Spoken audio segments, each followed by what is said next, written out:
fire. Thank you, Rinpoche.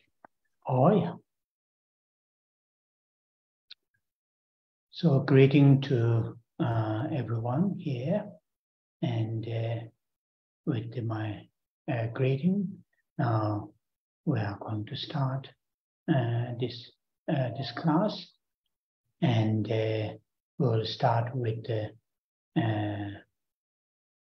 setting up our motivation, positive and constructive motivation, with refuge, mind taking refuge, and the altruistic awakened mind, bodhicitta.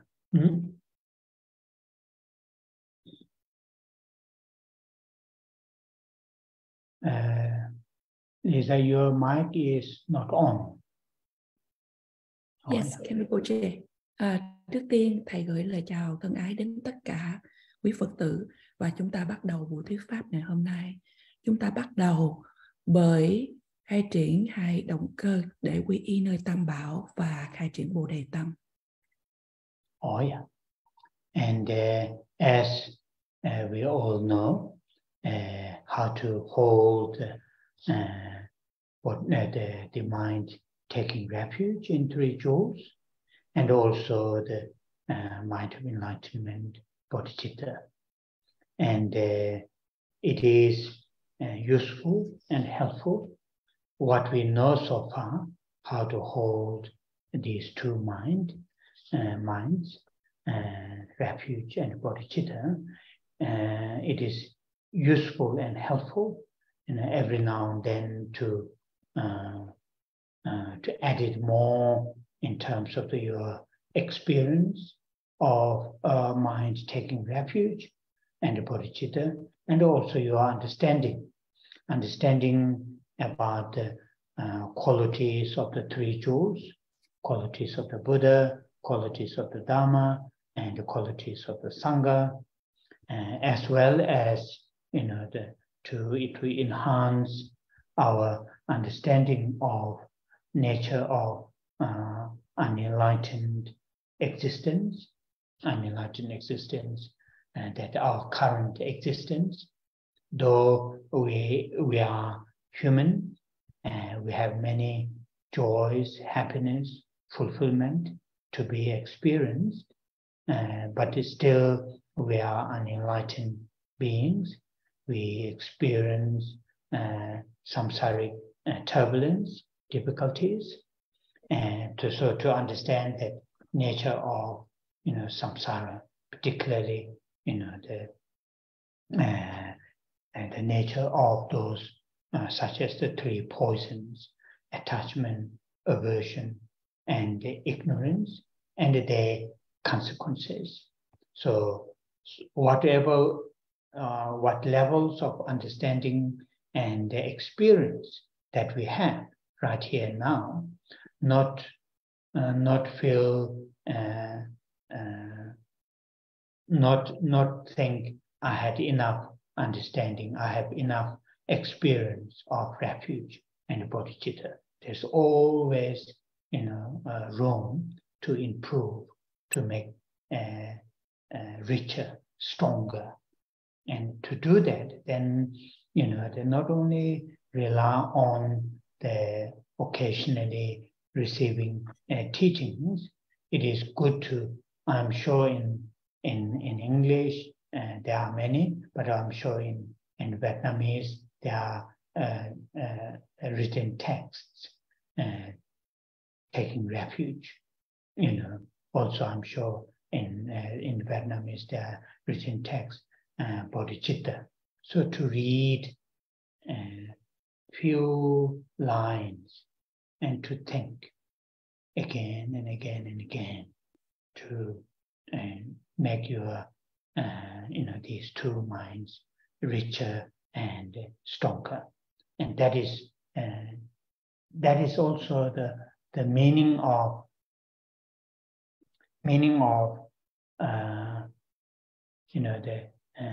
making progress in our spiritual journey, in the spiritual path.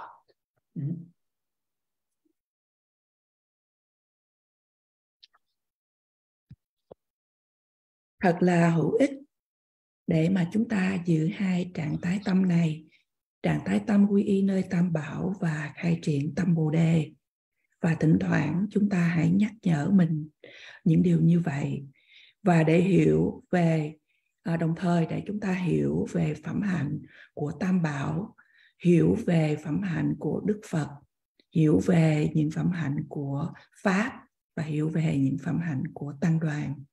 Đồng thời chúng ta cũng làm tăng trưởng những sự hiểu biết của chúng ta về tình trạng chưa giác ngộ của mình, sự hiện hữu chưa giác ngộ. Mặc dầu chúng ta đang được mang thân người và chúng ta có được những trải nghiệm, những niềm vui, những sự an lạc, nhưng mà chúng ta vẫn đang ở trong tình trạng chưa giác ngộ. Và chúng ta trải nghiệm những sự hỗn loạn, những sự khó khăn ở trong vòng luân hồi sinh tử, và trải nghiệm tham, sân và si và những hậu quả của chúng. Bất cứ những gì mà chúng ta đang hiểu hiện giờ, quý vị đừng nghĩ rằng là mình đã hiểu đầy đủ tất cả về những điều này. Luôn luôn có chỗ để mà chúng ta có thể tăng trưởng sự hiểu biết, làm phong phú hơn sự hiểu biết của mình. Và để làm như vậy, thầy nói rằng là không chỉ chúng ta chỉ thỉnh thoảng thọ nhận những sự giảng dạy, những giáo lý, mà chúng ta có thể tham khảo những kinh điển, kinh luận bằng tiếng Anh, bằng tiếng Việt về sự quy y nơi Tam Bảo và khai triển tâm Bồ Đề. Và khi chúng ta đọc một vài dòng, chúng ta nghĩ hết lần này đến lần khác, và để cho cái tâm thức của chúng ta, hai trạng thái tâm này, hai trạng thái tâm quy y nơi Tam Bảo và khai triển tâm Bồ Đề được phong phú hơn, được tăng trưởng mạnh mẽ hơn. Và đó cũng là cái ý nghĩa của sự tiến triển về sự tu tập về tâm linh. So now to hold these two minds, refuge and bodhicitta, with saying those four lines together. Và bây giờ chúng ta hãy giữ hai trạng thái tâm này và cùng trì tụng câu kệ quy y nơi Tam Bảo và khai triển tâm Bồ Đề.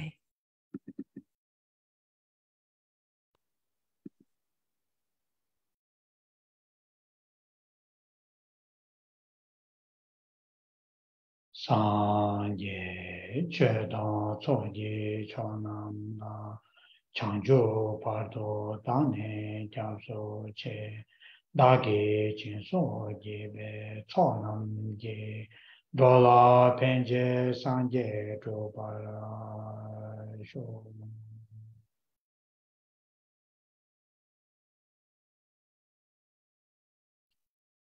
Sanje chedan tsoje chonam na chanjo pardo dane japso che dage chinso je be chonam je dola penje sanje drobara sho.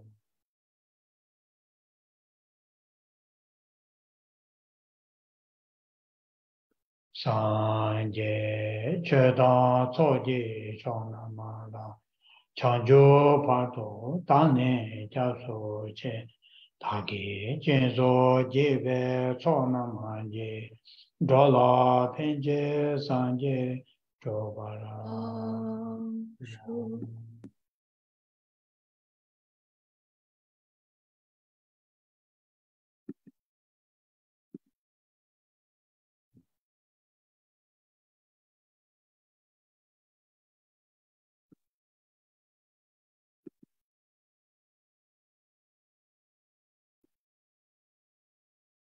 With the mind taking refuge in three jewels and bodhicitta, mind of enlightenment, as our main intention to join this gathering, to listen, to contemplate, to say the mantras, to meditate, and also, how we are going to spend our day, weeks, months, years, decades. these two minds be our main forces to shape our, the body, speech, and mind's activities. So with that, after the translation, we are going to say several times Buddha Amitabha's mantra, Om Amitabha Shri. And while we are saying the Buddha Amitabha's mantra, hold very strong loving kindness, great compassion, feel from the heart, then slowly, expand that towards all living creatures, and that includes our loved ones, our family members, and ourselves, while saying the mantra.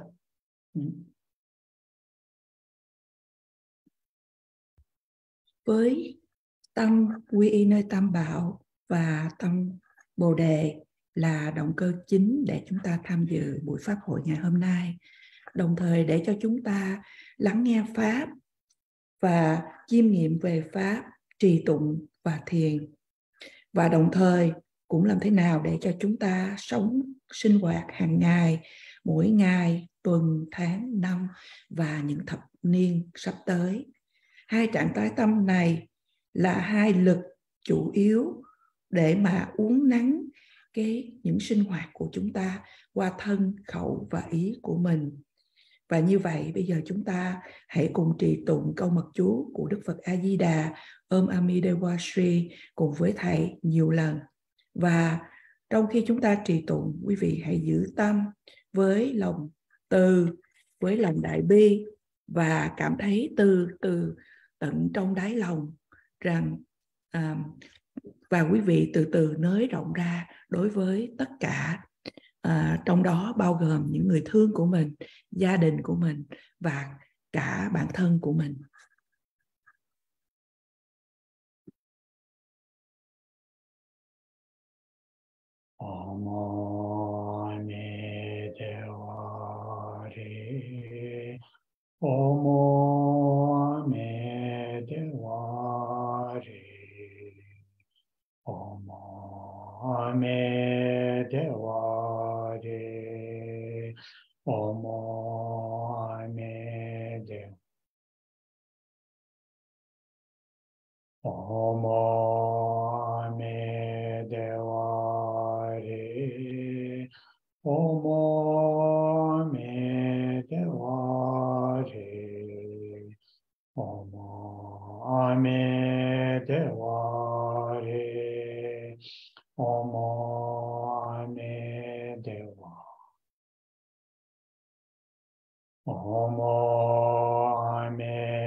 Devare Omo Ame Devare Omo Ame Devare Omo Ame Devare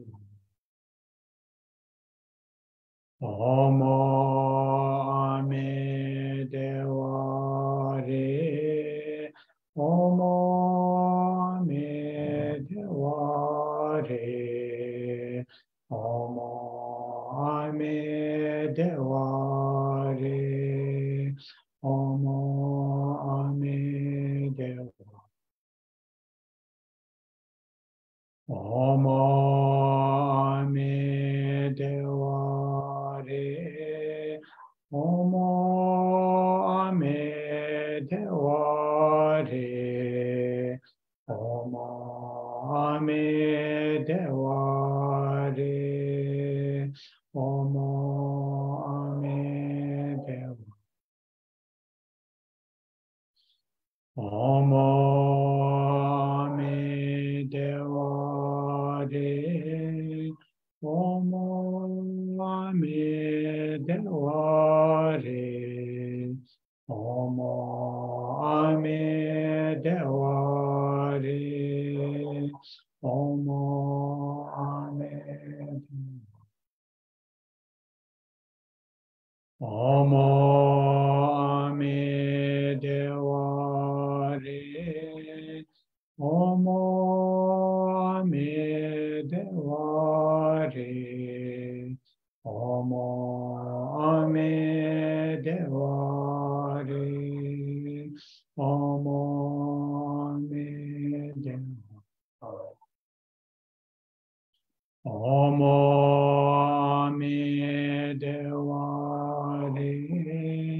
Omo Ame Devare Omo Ame Devare Omo Ame Devare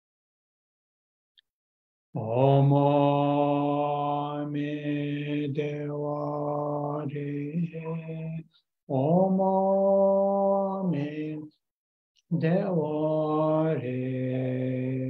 Omo Ame Devare Omo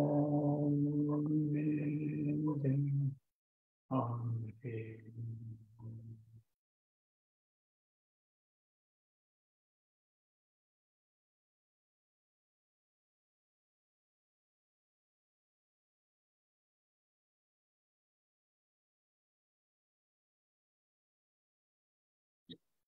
Oh, yeah.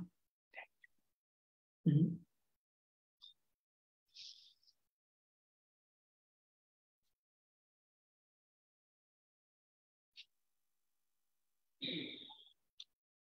So today, last Saturday, I thought I will, we will finish that paragraph that we are, the stanza or the verse that we are reading, which mainly, His Holiness Dalai Lama is explaining, and the cultivation of realization of emptiness, and particular realization that is union of Shamatha and Vipassana, or Come, Abiding and Insight, which that union realizes emptiness. So that verse, I thought we will end our discussion end last week. But then when I started to explain, I couldn't manage to finish. So today I'm going to explain on that verse a little bit further, mainly not very much in theory, but more in the practical, how to realize emptiness in a more practical level. Mm-hmm. Thứ Bảy tuần qua, thầy nghĩ là thầy sẽ hoàn tất đoạn kệ mà ở trang 24 mà chúng ta đang được đọc, chủ yếu giải thích về Đức Đạt Lai Lạt Ma, đang giải thích cho chúng ta về sự trưởng dưỡng, sự thực chứng về tánh không, cụ thể là sự trưởng dưỡng về sự hợp nhất của Shamatha, đó là thiền chỉ, và Vipassana, đó là thiền quán hay là tuệ giác đặc biệt.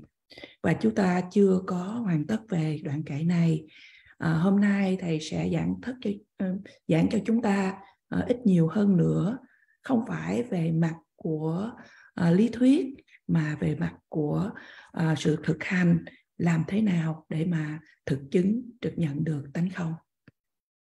And later part of this session, I'm going to say a little bit on about the importance of our spiritual teachers, spiritual masters, because tomorrow, day after tomorrow, the Khyentse Rinpoche, Geshe Lobsang Jamyang, the spiritual master who passed away 2 years ago, and that anniversary is coming, and one of the most important to mark that kind of day is to recall his great qualities and great kindness, and through that recollection of kindness and good qualities, then saying prayers will have a good, have a very positive impact. So to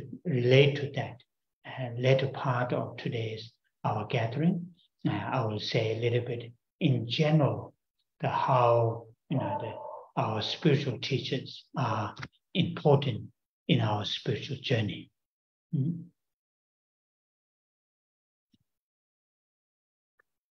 Và một phần nhỏ của buổi thuyết pháp ngày hôm nay, thầy sẽ giảng cho chúng ta về điều quan trọng của một bậc thầy hay vị bổn sư của mình.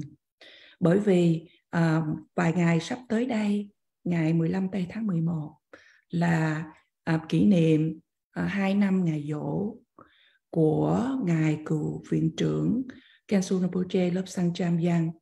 Và điều quan trọng để chúng ta đánh dấu ngày này là để chúng ta nhớ lại những phẩm hạnh tốt đẹp của ngài, cũng như lòng từ ái của ngài. Và như vậy để cho chúng ta thực hiện những lời cầu nguyện để giữ những cái dấu in tốt đẹp ở trong dòng tâm thức của mình.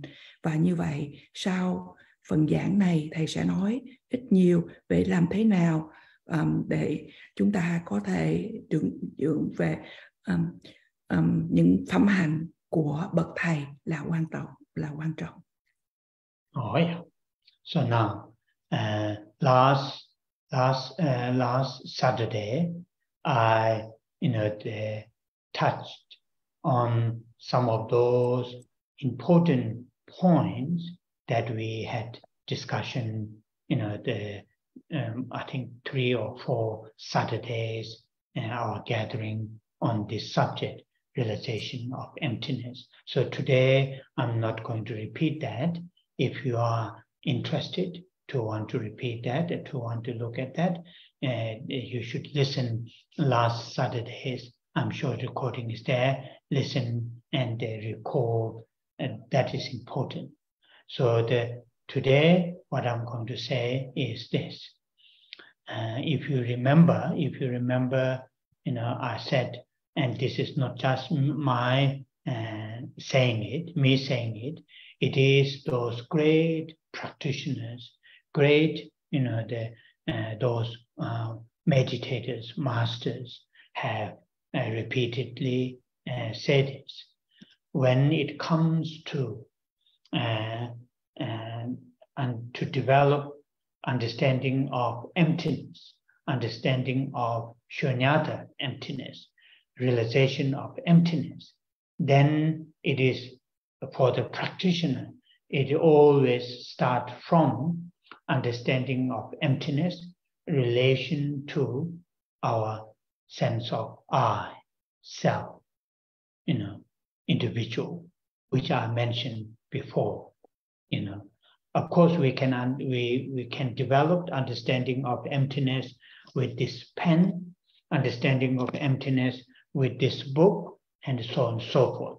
And if we make a little bit closer to ourselves, understanding of emptiness, relation to my body, understanding of relation to emptiness, relation to my feelings, my thoughts, I can develop.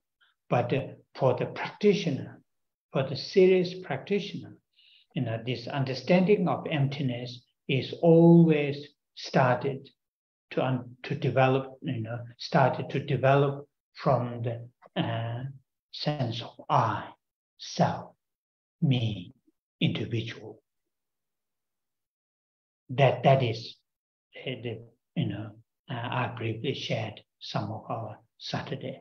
So I'm going to say a little bit with that, and also with that I'm going to expand a little bit. Do you remember last Saturday I said, the difference between the self-grasping, self-grasping and self-centered mind, traditionally called self-cherishing, but the good translation is self-centered mind.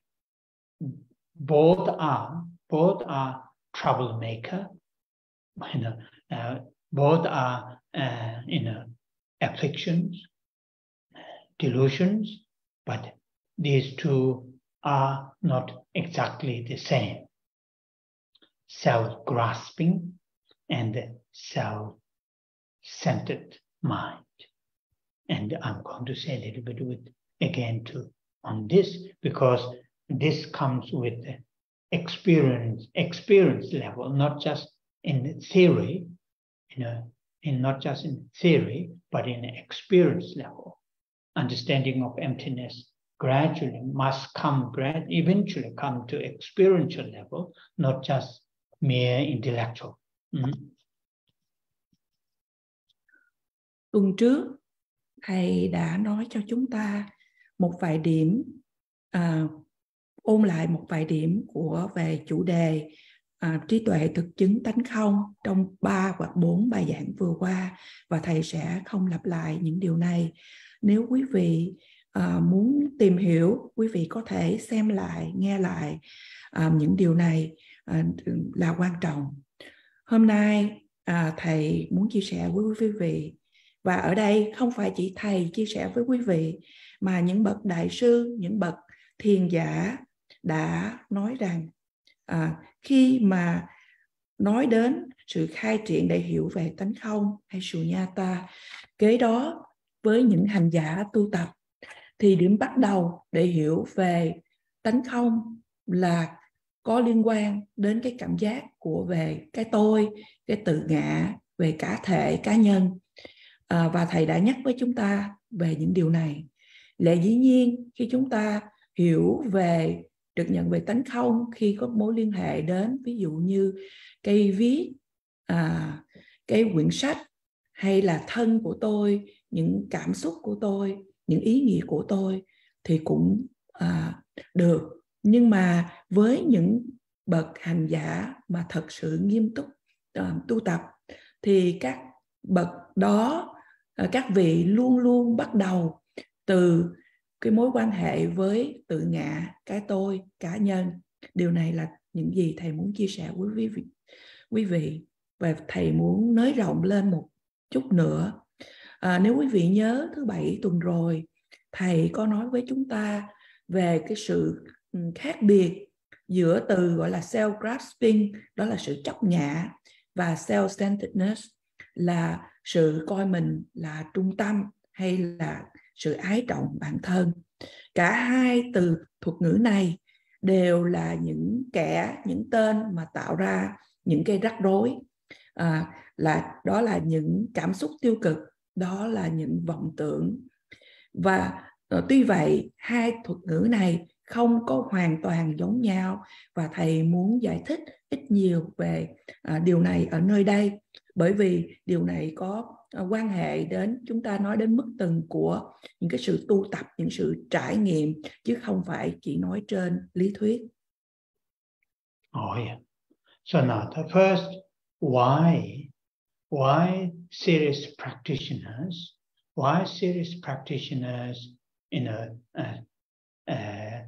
try to understand emptiness, relation to I, self, or individual, rather than the body, the computer, the book, the table. Why? And that question is very, very important to answer, because that is talking these great practitioners, how they train their mind on realization of emptiness, and the cultivation of love, compassion, altruism. These are the, what you call the, these are the, how they have done are the some kind of signposts for us how we should follow. So why serious practitioners, they try to understand emptiness first, relation to I, self, individual. Why? Because if we closely observe, if we closely examine to our, the daily mental thinking, mental grasping, mental, the whatever, fear, concern, worry, or inspiration, aspiration, all these that, if we closely observe, they all are connected, related to I, self, individual. For example, a serious practitioner, he or she practice the Dharma, follow the teachings, practice the Dharma, because he or she, sees, understands himself or herself as a person, or the all living beings as a person, as an individuals, are in a state of unenlightened. Therefore, they go through difficulties. Now, I'm going to use, the individual. A serious practitioner, he or she practice. Now, I'm just talking about one person. Practice the Dharma because he or she sees, understands, he or himself or herself is in an enlightened state. That he or she, that individual, not saying my body is unenlightened, not saying my feeling is unenlightened, my mind is unenlightened, though these are unenlightened things, but mainly I am samsaric being. I am in samsara. When look at it that level, and if you do analysis, you will see that. We will see that. Or if we live with the spiritual things in our daily life,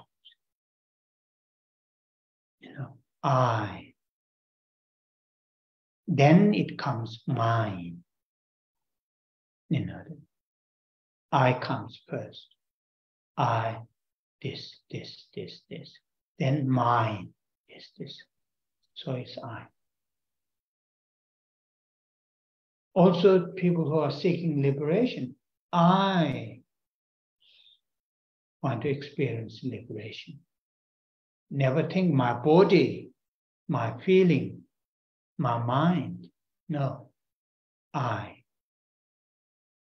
So therefore, serious practitioners, they try to understand emptiness. First, they try to understand emptiness relation to I. When that understanding is gained, rest is quite straightforward. When we understand emptiness relation to I, individual, self, then understanding of emptiness of the body, understanding of emptiness of the feeling, understanding of emptiness of the computer, mobile, book comes quite, spontaneously or naturally. So that is the main reason these practitioners try to understand emptiness. First, try to understand emptiness relation to the I, self, individual.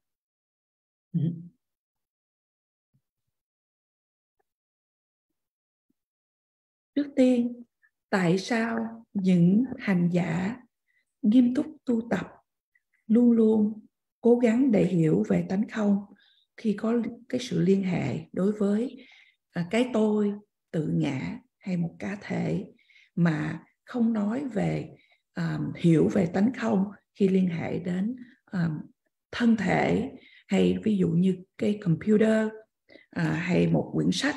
Tại sao lại như vậy? Thì đây là cái câu hỏi quan trọng để mà chúng ta cần trả lời. Bởi vì những hành giả tu tập nghiêm túc và họ rèn luyện tâm của mình về tình thương, lòng từ bi, lòng vị tha, vân vân, thì các vị đó họ đã thực hiện qua cái sự trải nghiệm tu tập, và các quyển đó là những gì mà những người chúng ta nên nghe theo, noi theo để mà tu tập. Vậy tại sao mà các vị đó lại muốn hiểu về tánh không khi mà liên hệ đến cái tôi, cái tự ngã? Là bởi vì nếu chúng ta quan sát một cách thật là kỹ càng, chúng ta khảo nghiệm trong cái cuộc sống hàng ngày, những cái ý nghĩ của chúng ta, những cái sự bám vào của chúng ta, những nỗi lo sợ, bận tâm, lo lắng, và ngay cả những điều như là chúng ta khát khao, thì tất cả đều có cái sự quan hệ đến cái tôi, cái tự ngã. Ví dụ như một người hành giả tu tập nghiêm túc và noi theo giáo lý của Đức Phật và tu tập Phật Pháp, bởi vì vị đó, ông đó hay cô đó hiểu rằng là chính cái bản thân mình là cái con người, là cái ông hay cái bà đó hay cái cô đó, và tất cả chúng sinh hữu tình là những cá nhân và đều là ở trong trạng thái chưa giác ngộ. Và bởi vì ở trong trạng thái chưa giác ngộ nên trải qua rất là nhiều khó khăn trong vòng luân hồi sinh tử. Ở đây người hành giả tu tập nghiêm túc đó tu tập bởi vì cái cá nhân của họ, chứ không nói là cái cảm giác của anh ta hay cô ta đang chưa giác ngộ, mà nói là cái tôi, cái bản ngã của mình. Tôi là một chúng sinh trong vòng luân hồi sinh tử, tôi đang sống trong vòng luân hồi sinh tử. Và như vậy nếu chúng ta phân tích, chúng ta sẽ thấy điều này. Ngay cả trong cuộc sống hàng ngày, trước tiên là cũng là cái tôi, và kế đó là cái của tôi. Và đồng thời các vị đang tu tập để mà mưu cầu sự giải thoát cũng nói là tôi mưu cầu giải thoát. Không bao giờ có những người nói là thân tôi mưu cầu giải thoát, hay những cảm xúc của tôi mưu cầu giải thoát. Và như vậy những vị một lần nữa, những bậc hành giả tu tập nghiêm túc cố gắng hiểu, trước tiên hiểu về tánh không mà có sự liên hệ đến cái tôi hay tự ngã.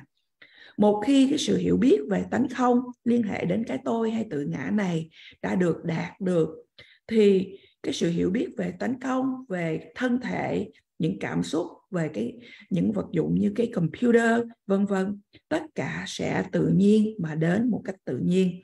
Đó là lý do chủ yếu tại sao mà chúng ta nên tu học, hiểu biết về tánh không mà có liên hệ đến tự ngã hay cái tôi. Oh yeah. So now then, how we should approach to understand emptiness, relation to our I, self, individual. Now, approach is this. I briefly touched, I think, in our second or third Saturday relation to this, and this I'm now repeating that, conclude to you to get the essence, of this.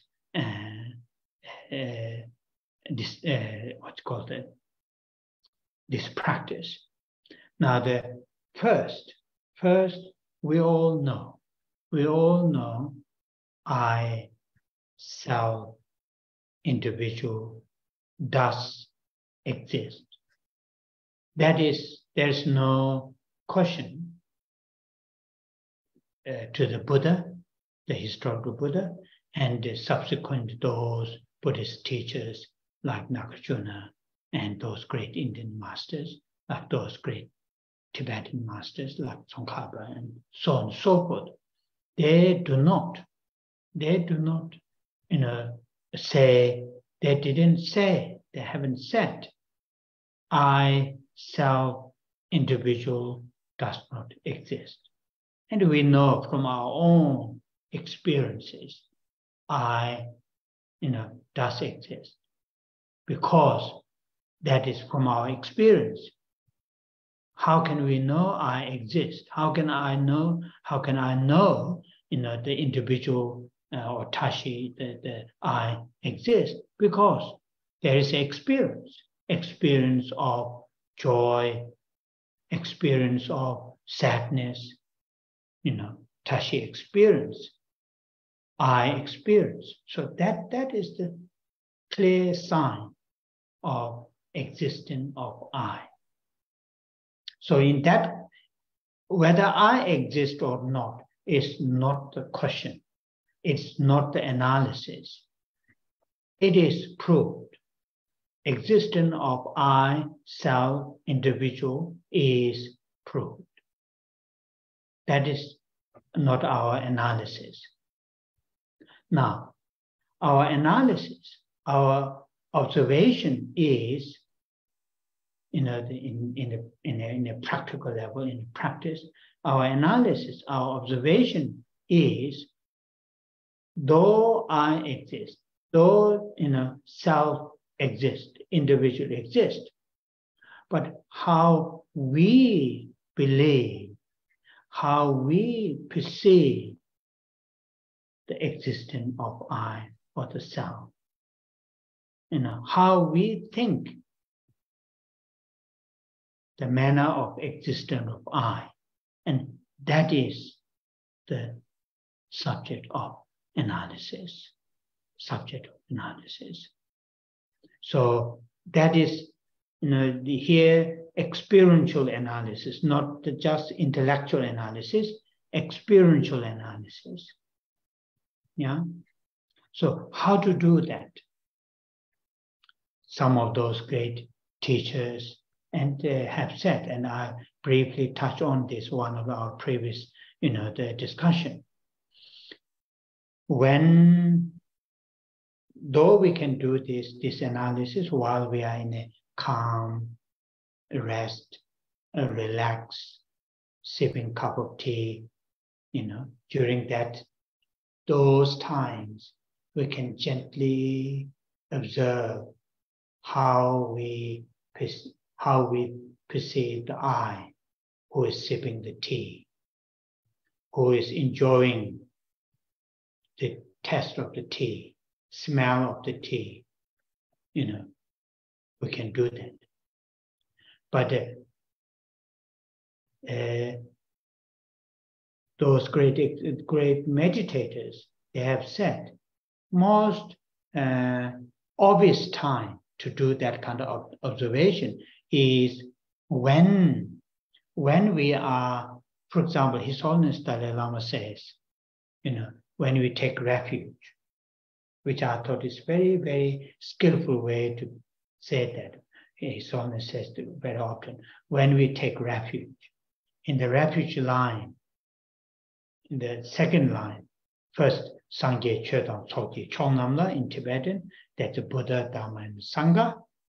Then, Sangye Chodam Changju Padu Dagni Gyapche. So, until enlightened, I take refuge. So when we say that verbally, and when we think, I take refuge, I go for refuge, at that moment, how we perceive that I who takes refuge, who goes for refuge, I take refuge. Or we can say, I suffer by attachment, by anger, by ignorance. How in that process, how we perceive I. Those are the times, if we gently observe, then we will know. We will understand our perception of I, our perception of self. I'm not saying the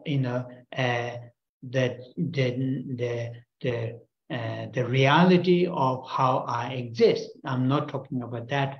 How we perceive that I who take refuge. How we perceive that I who said I'm in samsara. Another occasion I briefly mentioned before, when somebody accuses you, when somebody accuses me, something which I haven't done, or even I had done this, but somebody accused that in the public. You did this, things, that kind of accusation. At that moment, at that time, how we perceive that I am accused, which I haven't done that, but I am accused. At that time, how we perceive I. Or when we are in a very strong anger, at that moment, how we perceive I.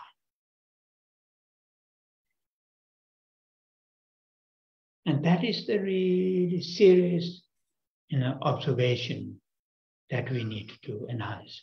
Then we'll talk about understanding of emptiness, relation to I. Relation to I. I, self, individual, does exist. That is the first, which there's no question, there's no debate whether I exist or not. I exist, self exists, individual exists. Therefore, we practice Dharma. Therefore, we seek enlightenment. If I didn't exist, then what's the purpose of practicing Dharma? That is not. But our analysis is in our daily lives, how we perceive, how we believe that I seek refuge. I'm in samsara. I'm accused. I'm angry. Those times, how we perceive I, that perception, the manner of perception of that I, that is really important to catch, to understand. Mm-hmm. Sorry, I'm repeating several times again. You don't need to repeat my things again and again. Cái đó làm thế nào để cho chúng ta tiếp cận để hiểu về tánh không mà liên hệ đến tự ngã hay cái tôi như thầy đã giải thích cho chúng ta trước đây, nhưng mà thầy muốn giải thích một lần nữa để cho chúng ta lấy được, nắm bắt được cái tinh túy của cái sự tu tập này. Trước tiên, chúng ta đều biết là cái tôi hay tự ngã hay cá nhân của chúng ta hiện hữu. Cái điều này không là câu hỏi đối với Đức Phật cũng như những bậc đại sư của dòng truyền thừa Ấn Độ như là Ngài Long Thọ, vân vân, và cũng như tất cả những bậc đại sư của truyền thống của Phật giáo Tây Tạng như Ngài Tông Khả, vân vân. Các vị không nói rằng là cái tôi hay cái tự ngã không có hiện hữu, không có tồn tại. Và ngay cả chính chúng ta cũng biết từ những trải nghiệm riêng của mình là cái tôi có sự hiện hữu. Bây giờ thì cái tôi hiện hữu như là cái tôi, thầy ví dụ như cái tôi Tashi hiện hữu. Và cũng bởi vì hiện hữu, tại sao? Là bởi vì cũng cảm giác được những cái niềm vui, những nỗi buồn. Đó là những cái trải nghiệm mà một cái tôi, cái Tashi được trải nghiệm. Thì rõ ràng là có sự hiện hữu của cái tôi, của cái tự ngã. Mà như vậy thì cái sự hiện hữu của cái tôi đó không phải là câu hỏi, mà đây đã làm cái sự chứng minh và không cần cái sự phân tích của chúng ta. Sự phân tích của chúng ta, sự quan sát của chúng ta là mặc dù là cái tôi, cái tự ngã hiện hữu, nhưng mà làm thế nào mà chúng ta tin vào cái sự hiện hữu đó, làm thế nào chúng ta nghĩ về cái phương cách mà sự hiện hữu của cái tôi đó nó tồn tại. Đây là đối tượng để mà cho chúng ta phân tích. Và chúng ta phân tích bằng cái sự trải nghiệm, bằng cái sự tu tập thực nghiệm, chứ không phải ở trên lý thuyết. Và trong những cái buổi thảo luận trước đây, thầy nói rằng chúng ta có thể phân tích những điều này khi mà chúng ta đang ngồi thoải mái và uống một tách trà. Chúng ta có thể quan sát là tôi đang uống trà và tôi đang nếm được mùi vị, hương của vị trà. Tuy nhiên, những bậc đại sư lỗi lạc có nói rằng cái thời điểm mà để chúng ta quan sát, và thầy nói qua đến Đức Đạt Lai Lạt Ma, thì khi mà Đức Đạt Lai Lạt Ma nói là khi mà chúng ta quy y, thì Đức Đạt Lai Lạt Ma giảng cho chúng ta trong một cái phương tiện rất là thiện xảo, là khi mà chúng ta đọc đến cái dòng kệ thứ nhì là cho đến khi giác ngộ con xin quy y. Thì khi mà chúng ta nói là ở giây phút là cho đến khi giác chúng con xin quy y, con xin quy y, thì là lúc đó ai, cái tôi nào đang xin quy y. Và cũng như vậy, khi chúng ta nói là chúng ta đang trải nghiệm sự đau khổ vì tham, sân, si, thì cái tôi lúc đó là như thế nào? Thì đây là những cái khoảnh khắc, những thời gian mà chúng ta có thể quan sát một cách nhẹ nhàng những cái trực nhận của mình về cái tôi, về tự ngã. Và như vậy thì một ví dụ khác là khi mà chúng ta bị tố cáo, bị buộc tội, những gì mà có thể chúng ta có làm hay những gì chúng ta không làm, nhưng mà những người buộc tội chúng ta trước công chúng, thì ở giây phút đó chúng ta nghĩ về cái tôi của mình như thế nào. Cũng như vậy, khi mà chúng ta đang giận dữ, đang có cái cơn giận, làm thế nào lúc đó chúng ta trực nhận về cái tôi của mình. Và như vậy những bậc thầy, những bậc tu tập nghiêm túc nói rằng chúng ta cần hiểu về thực chứng tánh không khi nói đến quan hệ đến cái tôi. Và một lần nữa để tóm lại, cái tôi hiện hữu đây không có phải là vấn đề để tranh cãi, nhưng mà cái tôi mà tu tập Phật Pháp, cái tôi muốn giác ngộ, thì chúng ta phân tích là cái tôi này ở trong cuộc sống hàng ngày, hay khi chúng ta bị tố cáo, buộc tội, khi chúng ta giận dữ, thì cái tôi này chính là cái đối tượng mà chúng ta cần phải hiểu khi liên hệ về tánh không. For example, I had several occasions, not really deliberately, I did it, but it happened. One time when many years ago, when I was in Malaysia and in Colombo, in the capital, I was there for a month to lead some classes. in one of FMT centers. I think that was quite early time, 2001, 2 like that. I can't remember exactly. And one evening, a group of the center members took me to that twin tower up there to have a dinner. And the floor, the restaurant, the floor was glass. So you can see the entire, all the down floors, all the way down to the ground, where all the people and cars are seeing very tiny bit. So that moment, the moment I put my, first step, there is this sense of fear, though it's not going to break the glass, but there's this very, very independent that fear of I is going to fall, which that I appears in a very independent from the body, feeling, and all other things, which is going to fall down. Another occasion, when I was in London, one time along the River Thames, there was a bungee jumping. I think somewhere up in the next to the bridge. I think it is Bestow Bridge or somewhere there. So me and a group of us just went for a long walk, which is one of my hobbies. And along that, as we saw this bungee jumping, and we just tease each other to who's strongest and to go up there and jump. And so I took my turn.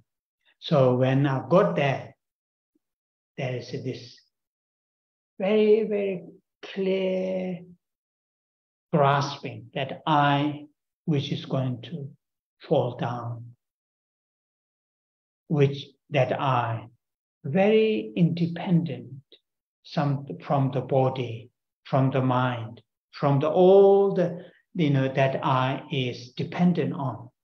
But my mind, holds something very concrete, independent in and of itself.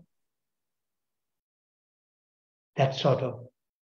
So those are the very, very obvious, my perception of I, self, individual,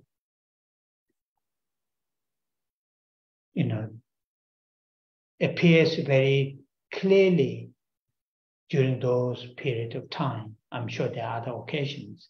I just explained 2 examples. So now my job is,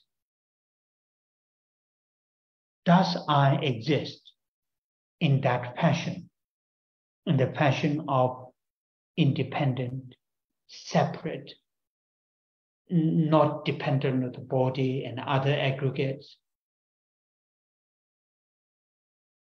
or not? That is my job, my, the analysis.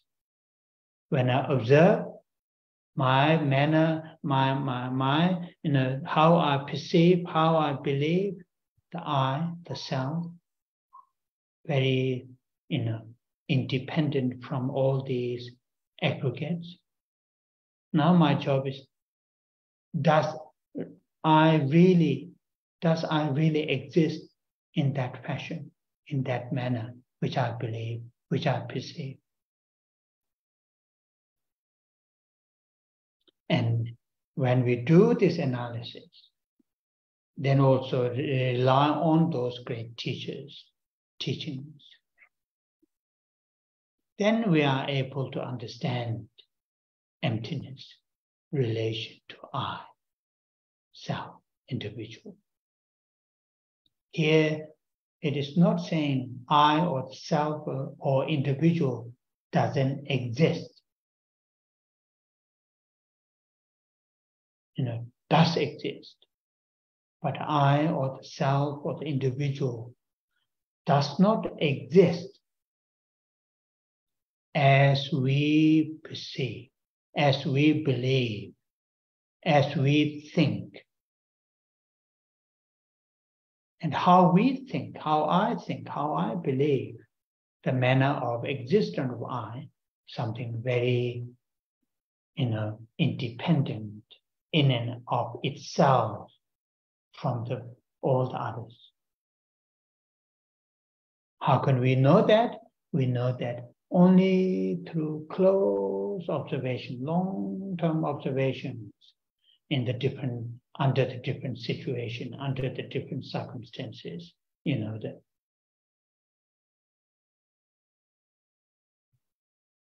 that is how we should,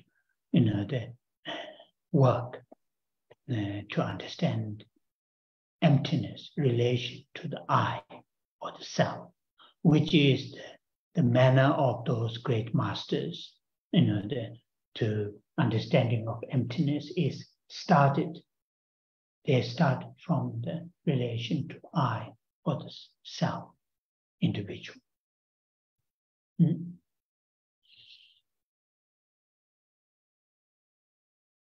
Thầy cho chúng ta hai ví dụ.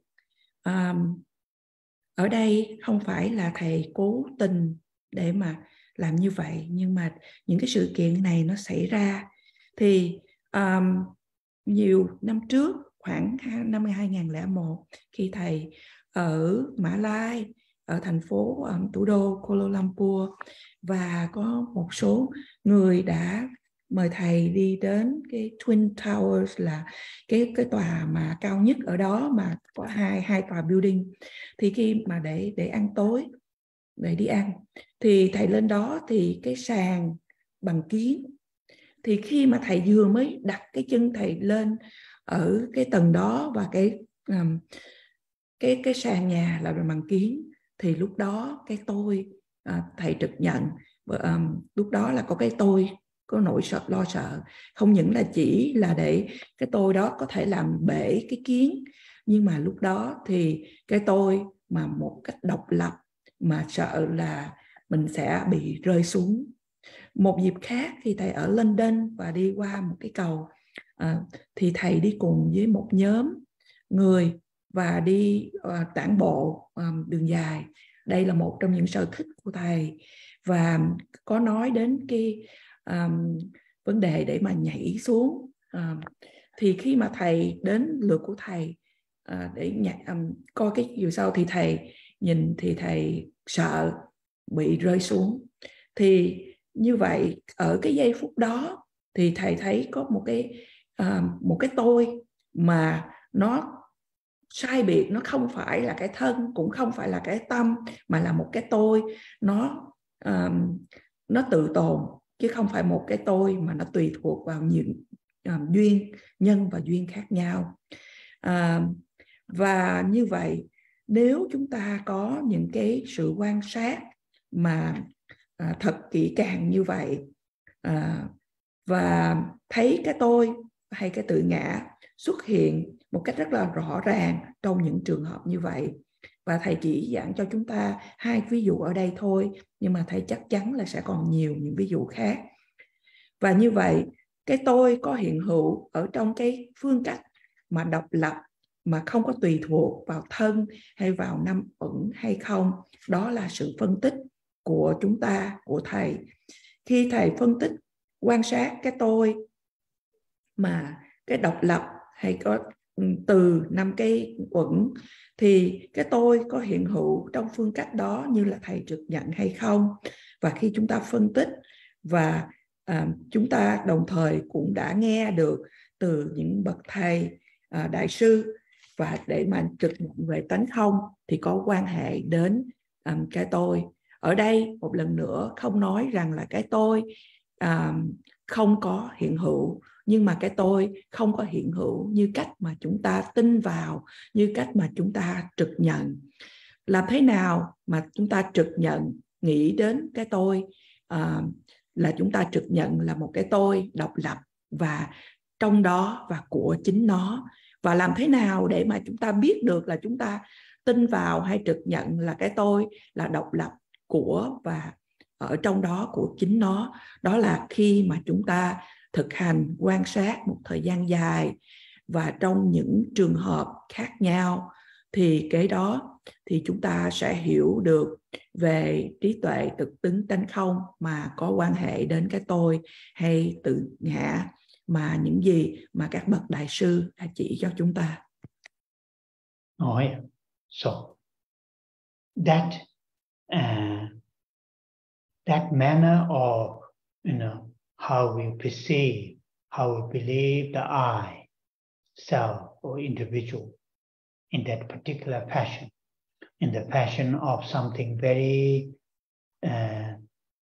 isolated from the bodies and minds and all the other conditions, very independent in and of itself.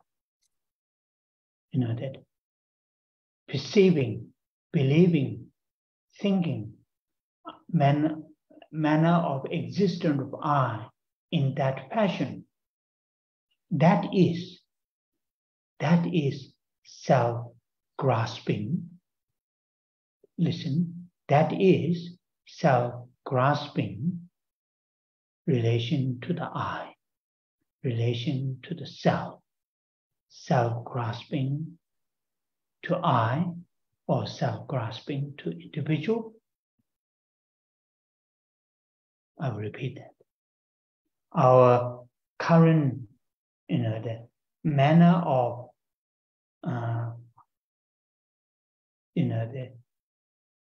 how we perceive our I or self or individual who take refuge, who seek free from samsara. That I, how we perceive that I. Most of us perceive that I very isolated from the mind and body.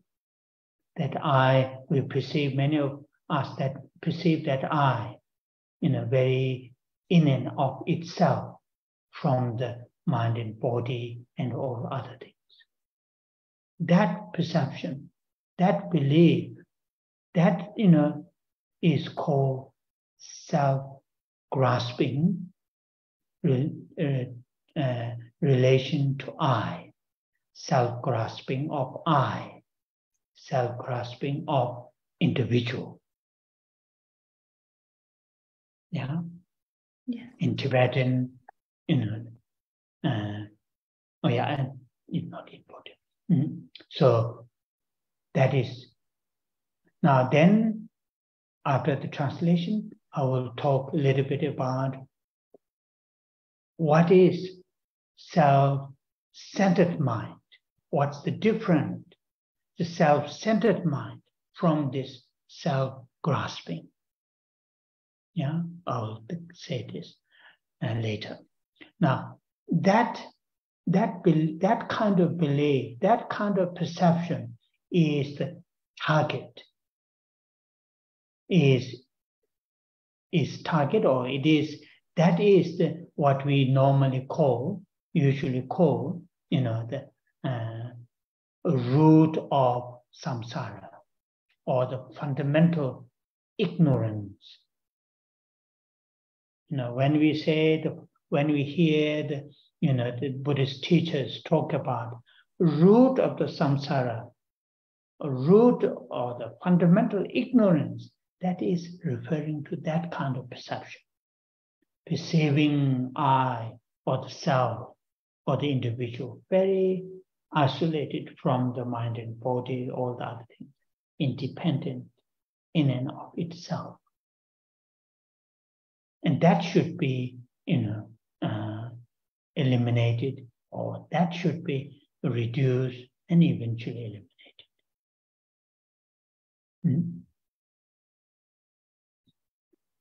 Phương cách mà chúng ta trực nhận hay tin vào tôi hay bản ngã là một cái thực thể hoàn toàn cách biệt từ thân và tâm và những yếu tố, những nhân và duyên khác, mà nó rất là độc lập và có từ ở trong đó và của nó, Thì cái phương pháp mà hiện hữu của cái tôi như vậy, của bản ngã như vậy, đó gọi là sự chấp ngã liên hệ đến cái tôi hay cái tự ngã. Và thầy cũng lặp lại cho tự chúng ta một lần nữa theo một cái chiều hướng khác, là hiện tại những cái trực nhận của chúng ta khi chúng ta nói rằng chúng ta đang ở trong vòng luân hồi sinh tử, chúng ta đang quy y nơi Tam Bảo, và cái trực nhận cái tôi đang quy y nơi Tam Bảo, tôi đang trong vòng luân hồi sinh tử đó rất là tách rời, rất là riêng rẽ từ thân và tâm và những yếu tố khác. Và cái tin tưởng, cái sự tin tưởng như vậy được gọi là sự chấp ngã liên hệ đến cái tôi. Và đó là mục tiêu mà để cho chúng ta tu tập, mà đó là cái bậc thầy gọi đó rằng là cái cội rễ của vòng luân hồi sinh tử. Đó cũng được gọi là sự vô minh căn bản. Và như vậy khi chúng ta nói đến sự vô minh căn bản, đến cội rễ của vòng luân hồi sinh tử, chúng ta đang đề ra nói đến về cái tôi, cái tự ngã mà nó độc lập, mà nó tách rời từ tất cả những yếu tố khác như là thân và tâm. Và những cái điều này nên được giảm thiểu và cuối cùng nên được loại trừ. So how that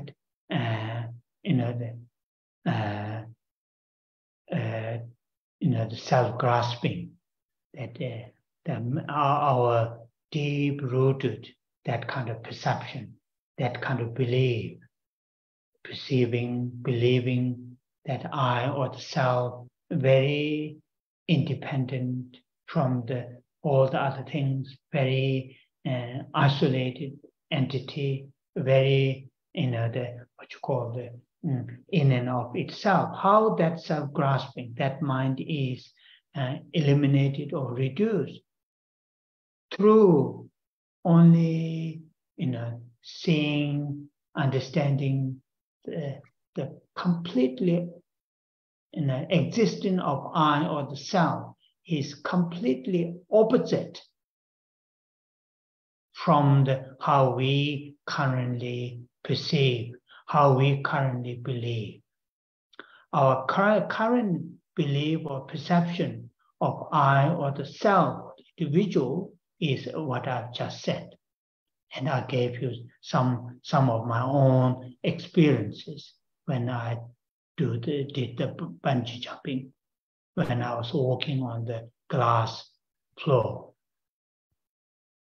That is how we, and how to eliminate, how to reduce that kind of wrong perception of self or the I or the individual is seeing, understanding the manner of existence of I or the self or the individual is completely opposite from that how we normally perceive. And the opposite is I is existence of I is totally, utterly dependent on such as the five aggregates. That we will see from our analysis when we analyze. Yeah, I or the self is not, does not exist in and of itself. It is absence or empty of existence of in and of itself. When that understanding cultivates or is cultivated, is developed, that the wrong perception of I or the self will reduce. Because these two are, these two mental states are mutually exclusive. When one is strong, the other cannot occur. When our current, perception or belief of self, that mind is strong, the understanding of emptiness of self cannot occur. These two are mentally mutually exclusive, cannot coexist, cannot occur together. Yeah? So that is part of the connection to our discussion, the self-grasping of I, and in relation to I, how the understanding of emptiness is gradually cultivated.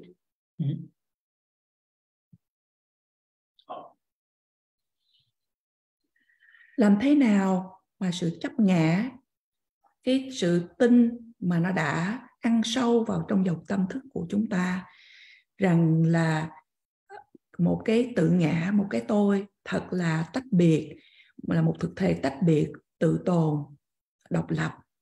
Làm thế nào chúng ta giảm thiểu được điều này và loại trừ được điều này? Khi mà chúng ta có thể thấy được sự hiện hữu của cái tôi, của tự ngã hoàn toàn là ngược lại với những gì mà chúng ta đang hiện tại, mà chúng ta đang trực nhận hay chúng ta đang thấy. Cái sự tin tưởng mà thầy có giải thích cho chúng ta trước đây với hai ví dụ như là bước ở trên cái sàn nhà mà bằng kiếng, hay là đi bộ mà ở trên cầu mà thấy cái chiều cao mà sợ rơi xuống. Làm thế nào mà để chúng ta giảm thiểu được cái trực nhận sai lầm đó? Câu trả lời là để thấy sự hiện hữu của cái tôi và bản ngã hoàn toàn ngược lại những gì mà chúng ta thấy và những gì mà chúng ta đang trực nhận. Sự đối lập ở đây là sự hiện hữu của cái tôi, tự ngã, là tùy thuộc vào những nhân, những duyên khác nhau, như là tùy thuộc vào sự cấu tạo của 5 uẩn. Và đó là những gì mà chúng ta cần phải trực nhận từ sự phân tích, từ sự quan sát của chúng ta. Cái tôi, cái bản ngã không có hiện hữu tự nó và của chính nó, nhưng mà là hoàn toàn trống vắng sự hiện hữu độc lập tự nó và của chính nó. Và khi chúng ta trưởng dưỡng được điều này thì chúng ta sẽ loại được điều kia, bởi vì hai cái sự nhận thức này là hoàn toàn tách biệt, không thể đồng thời tồn tại với nhau. Khi chúng ta trực nhận rằng là mọi pháp hiện hữu mà tùy thuộc vào những nhân, những duyên khác, thì cái sự trực nhận của chúng ta là về cái sự hiện hữu trước đây sẽ không còn xảy ra, không còn tồn tại nữa, và ngược lại. Oh yeah. Now, then what is self-centered mind? What is self-centered mind? If the earlier one is grasping relation to the self, I, then what is the self-centered mind? It is like another layer, the second layer, like an onion. When you cut the onion, there are so many layers. So it is like a second layer. So that earlier, that my perception of I, my believing of I, manner of existence of I, that is independent, isolated, and very in and of itself. That I, that how I perceive that I should be preserved. That I should be protected. That I should be, feed whatever it wants, regardless of the others' needs. That is self-centered mind. It is a second layer. The first layer is the self-grasping of I, is perceiving I or the self very independent, very isolated, very the in and of itself. That is self-grasping of I.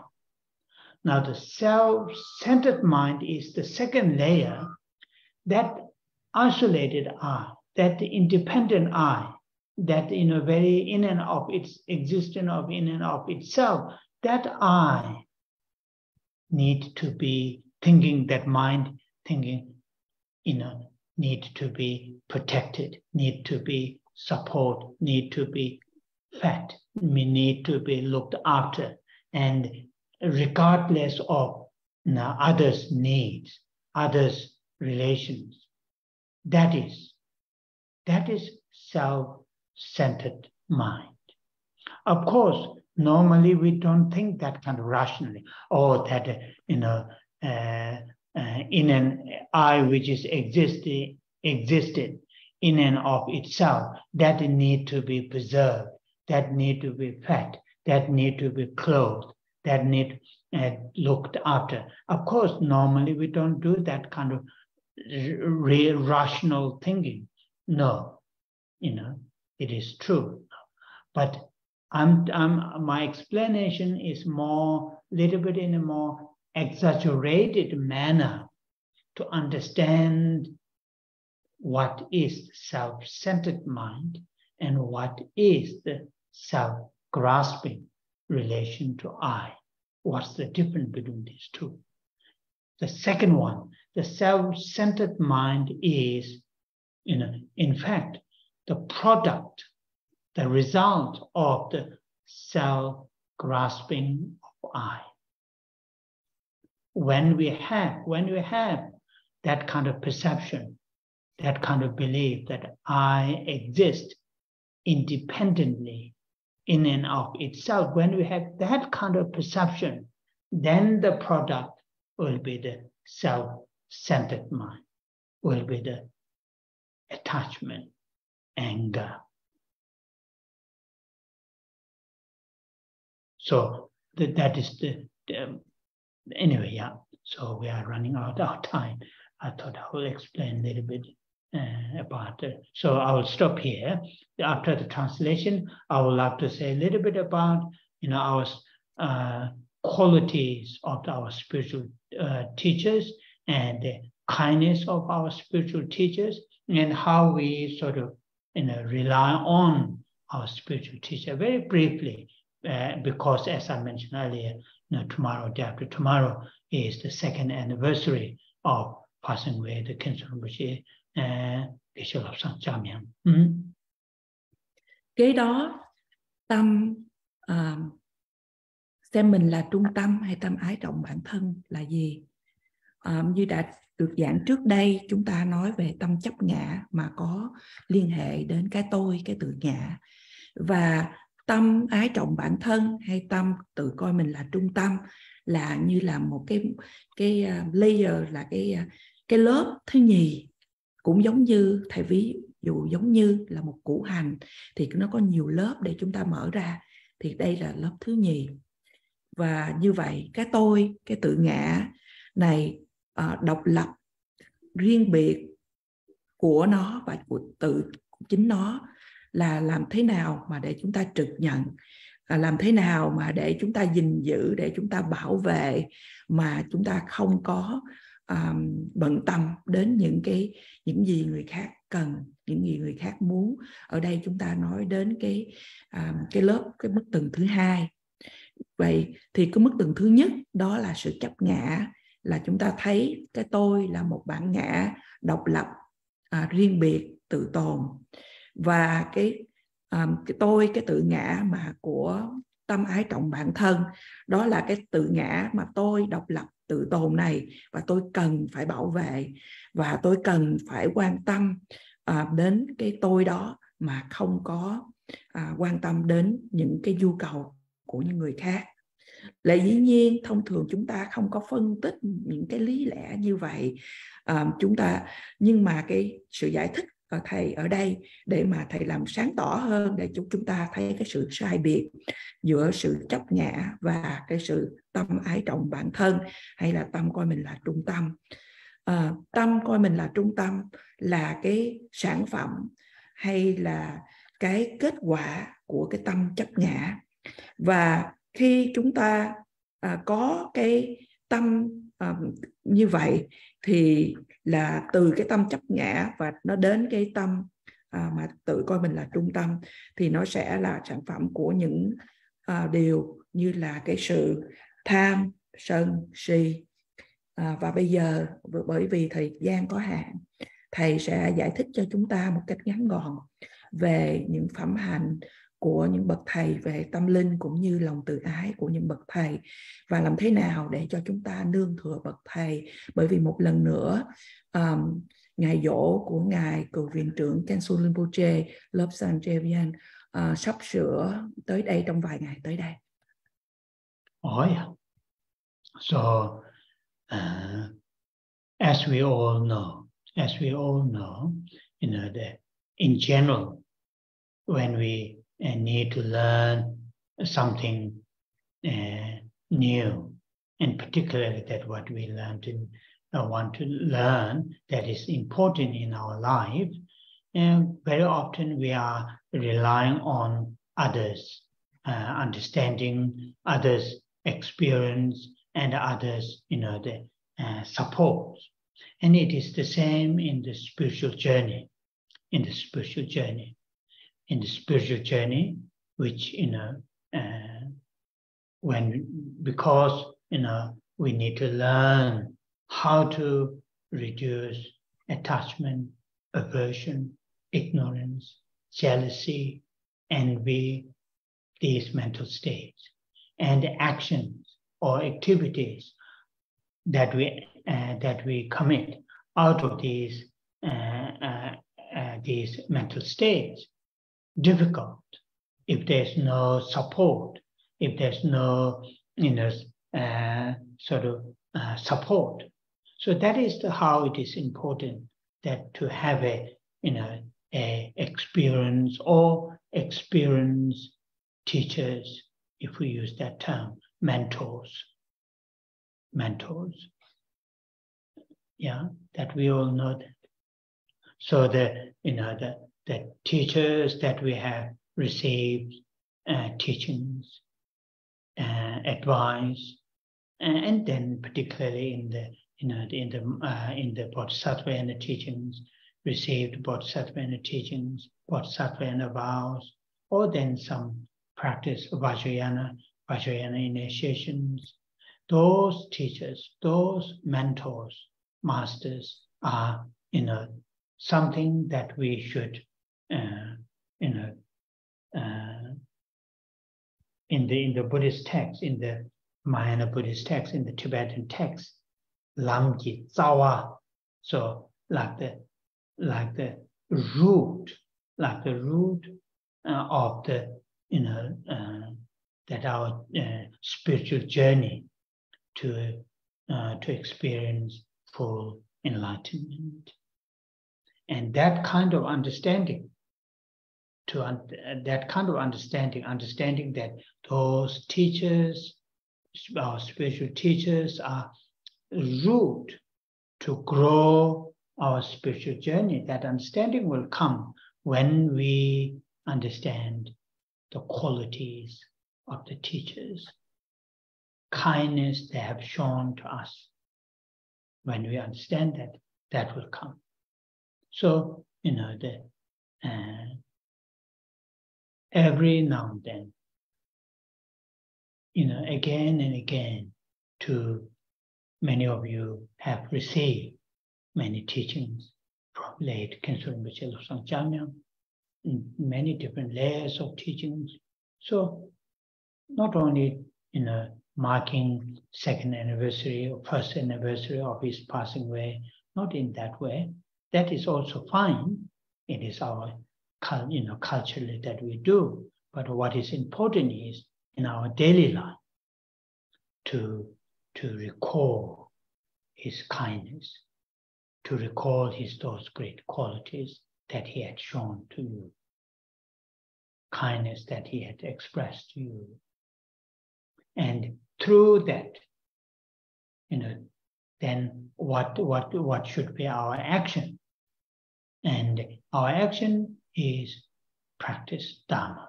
That is what I'm sure he had taught you, Dharma. So what does that mean?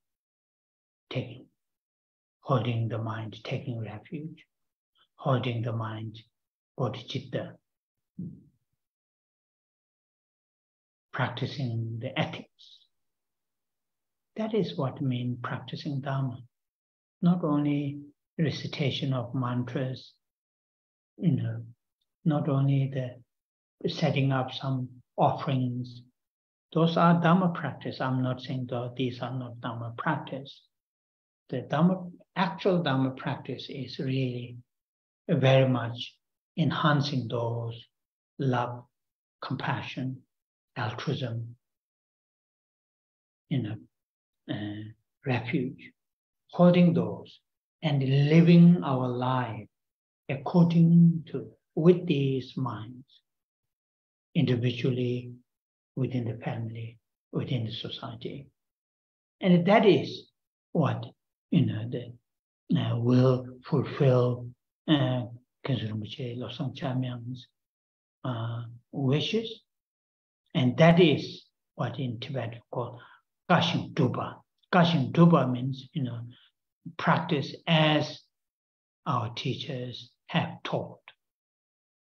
So that is my brief to mark the second anniversary of tomorrow, day after tomorrow, passing away the Rinpoche Losang Chamyang, and many of you have received teachings, initiations to recall those great qualities of him and kindness. So then carry on day by day, week by week, and that will, be those can be the causes, to him to return back and to once again to turn the Dharma. So after this translation, then today is already, the time is already late, so we will not recite the 21 Thara prayers, we'll say the long life prayer and dedication after the translation. Như tất cả chúng ta đều biết, nói chung, khi chúng ta cần phải học một cái điều gì đó, thì điều quan trọng rằng là chúng ta nương tựa đến những cái sự hiểu biết, những cái trải nghiệm, những cái sự hỗ trợ của những người khác. Cũng như vậy, ở trong sự tu tập về tâm linh, khi chúng ta cần phải tu tập để mà làm giảm thiểu ba độc tham, sân, si, cũng như những sự ganh ghét, ghen tị, vân vân, và những cái hành động mà chúng ta tạo ra do những cái cảm xúc tiêu cực này, thì thật là khó nếu mà chúng ta không có cái sự giúp ích, hỗ trợ. Chúng ta cần những bậc thầy mà gọi là có cái trải nghiệm, có cái kinh nghiệm, có cái sự tu chứng. Và tất cả chúng ta đều biết điều này.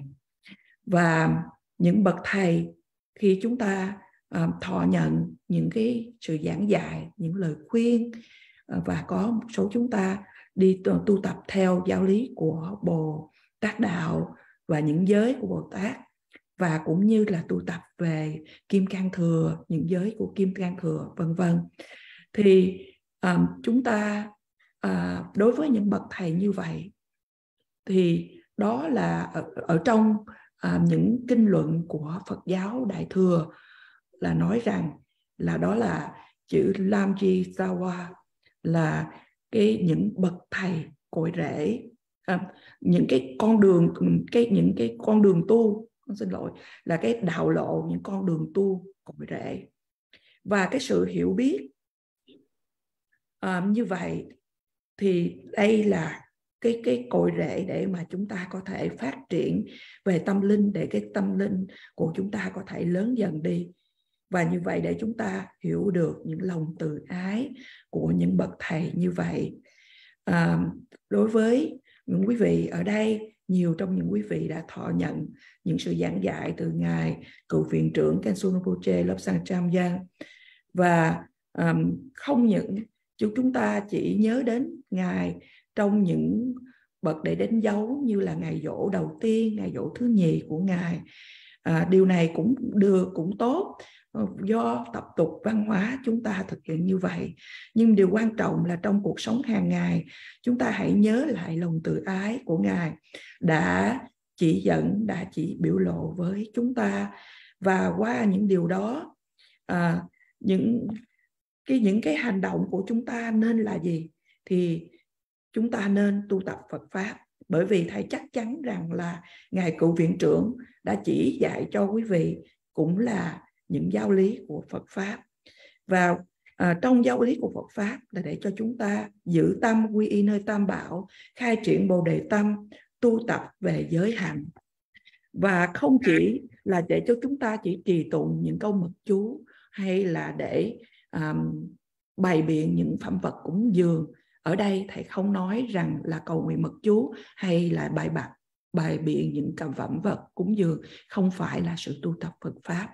Nhưng mà sự tu tập Phật Pháp thật sự là để cho chúng ta làm tăng trưởng lòng từ, lòng bi, lòng vị tha, để cho cái cuộc sống của chúng ta được hòa điệu hơn ở trong gia đình, với bạn bè, với cộng đồng. Và những điều này sẽ đáp lại những ước nguyện của Ngài Cựu Viện Trưởng. Ở trong tiếng Tây Tạng có nói rằng là hãy tu tập như là những bậc thầy của chúng ta đã chỉ dạy. Và đây là những điều ngắn gọn mà thầy muốn chia sẻ với quý vị về Ngài Cựu Viện Trưởng. Và quý vị đã thọ nhận những giáo lý từ Ngài Cựu Viện Trưởng. Quý vị hãy tiếp tục để mà noi theo như vậy, và những lời cầu nguyện để mà đây là những nhân để mà cho Ngài tái sanh, và một lần nữa để Ngài chuyển pháp luân hay là để lăn bánh xe Pháp. Và bây giờ chúng ta sẽ hồi hướng và cầu nguyện trường thọ đến Đức Đạt Lai Lạt Ma.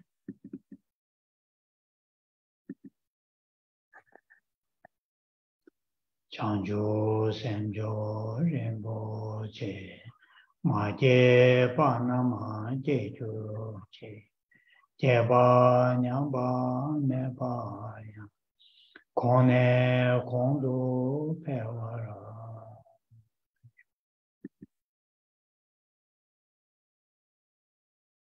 Kangri Rave Korve Shinkamade Pendan Dewa Malu Jongwe Chere Sewan Tenzin Jazoi Shabe Side Pado Tenjuro.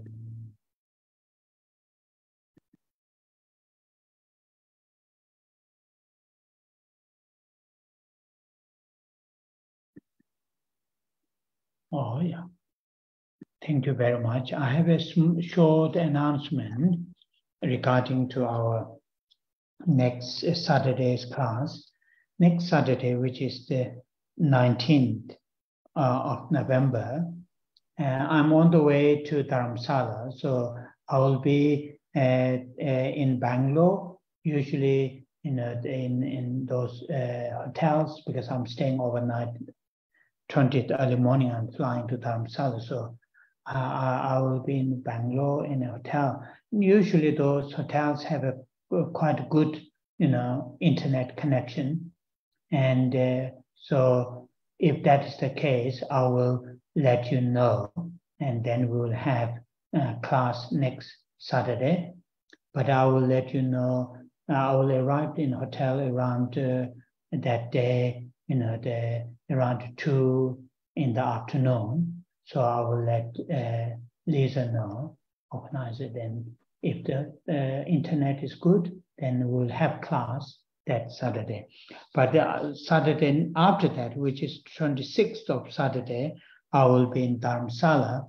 Usually, the places where I stay in Dharamsala not have a good internet connection. So we will not have class, but we will resume our Saturday class on 3rd of December, because by then I'm already back to the monastery. We'll have 3rd of December, but we'll definitely not have Saturday class on 26th of November. I hope we will have class on 19th, which is the next Saturday. And usually those hotels have a quite good internet connection. So if that's the case, I will let you know as early as I arrived in hotel, and I will let you know, and Lisa will let you know. So thank you very much. Thank you very much. Thank you, Rinpoche. Và như vậy, ngày 19 Tây tuần sau, thứ Bảy tuần sau, thầy đang trên đường đi lên Dharamsala, và lúc đó thầy ở thành phố Bangalore.